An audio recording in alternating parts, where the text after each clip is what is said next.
Assalamualaikum warahmatullahi wabarakatuh. Halo guys, kembali lagi ke channel Tia Afriani. Kali ini aku ingin membahas tentang human capital.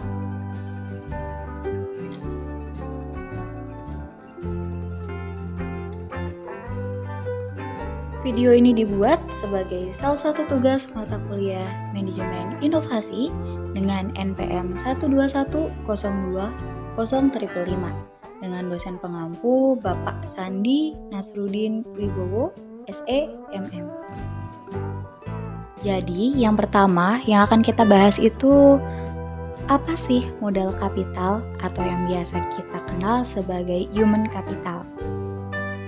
Istilah modal kapital pertama kali dikemukakan oleh seorang ekonom bernama Tidore yang berpendapat bahwa peningkatan kesejahteraan pada perusahaan itu tidak tergantung pada tanah, peralatan, energi, sumber daya, melainkan pada kompetensi pengetahuan dari pegawainya.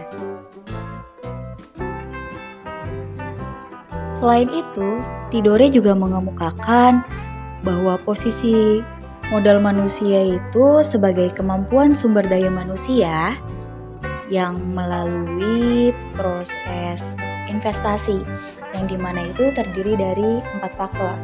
Yang pertama ada kemampuan, yang kedua perilaku, yang ketiga usaha, dan yang terakhir itu adalah waktu.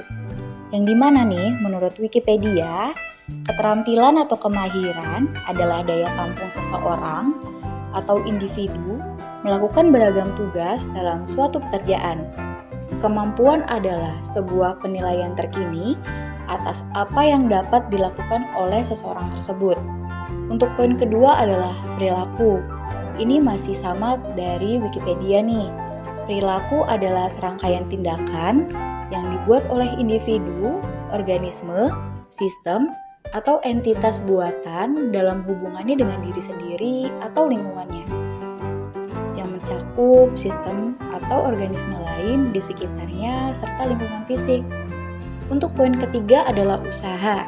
Menurut Harmaizar Z, usaha merupakan bentuk pekerjaan yang melakukan kegiatan secara tetap dan terus-menerus agar mendapat keuntungan, baik yang dilakukan oleh individu maupun kelompok yang berbentuk badan hukum ataupun yang tidak berbentuk badan hukum. Nah, poin terakhir itu adalah waktu. Menurut Wikipedia, waktu adalah seluruh rangkaian saat kita proses perbuatan atau keadaan berada atau langsung. Dalam hal ini, skala waktu merupakan interval antara dua buah keadaan atau kejadian atau bisa merupakan lama berlangsungnya suatu kegiatan. Untuk slide selanjutnya adalah peran human capital atau modal manusia, yang dimana sebagai kunci keunggulan organisasi. Kunci keunggulan organisasi itu terdiri dari 3 kelompok utama dari aset perusahaan. Yang pertama adalah aset tak berwujud. Aset tak berwujud itu seperti modal organisasi, aliansi bisnis, pelanggan, merek, reputasi, dan modal intelektual.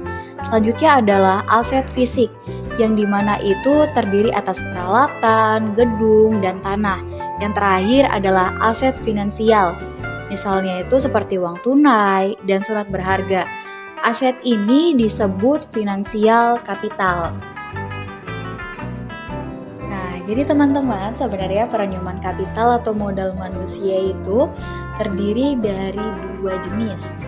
Yang sebelumnya itu telah aku bahas di slide sebelumnya nih teman-teman. Nah, yang kedua itu adalah hubungan kompetensi karyawan dengan human capital. Dalam meningkatkan kompetensi karyawan, tantangan utama yang harus diperhatikan yaitu kompetensi harus sesuai dengan strategi bisnis. Dan kompetensi perlu diciptakan melalui lebih dari satu mekanisme. Yang dimana itu cara untuk meningkatkan kompetensi karyawan itu ada 5 atau yang lebih kita kenal sebagai 5B. Yang pertama adalah buy atau membeli, yaitu mengganti SDM yang lama dengan SDM yang baru yang memiliki kualitas yang lebih baik.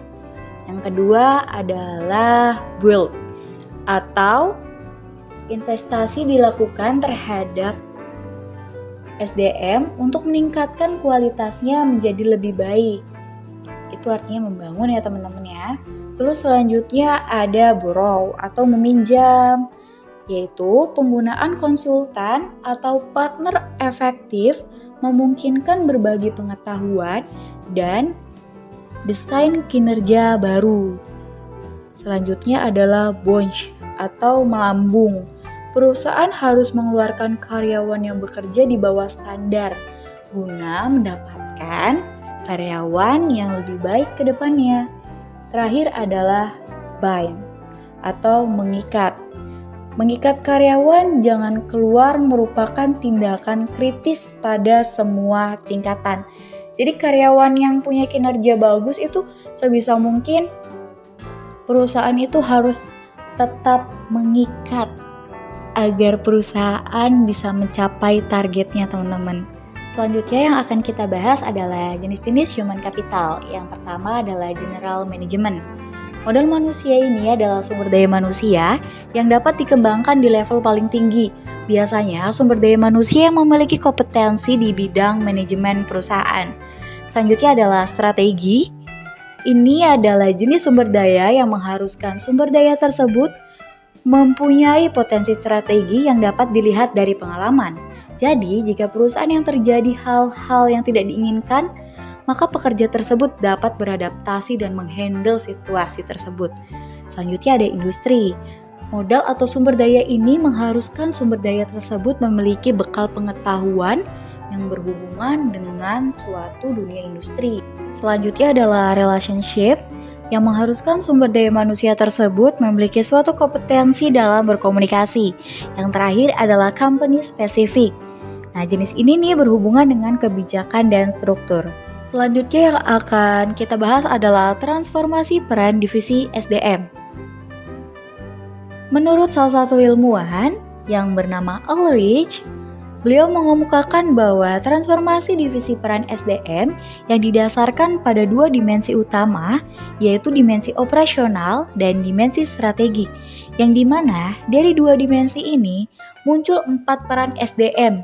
Yang pertama adalah strategic partner, yaitu Departemen SDM harus mampu menjadi partner bagi manajer lini dan manajemen lainnya dalam mengeksekusi strategi dan membantu merealisasikan perencanaan. Yang kedua adalah administrative expert, yang dimana membantu tercapainya efisiensi administratif dan memastikan bahwa kos dapat dikurangi dan kualitas tetap terjaga secara kontinu. Yang ketiga adalah employee champion.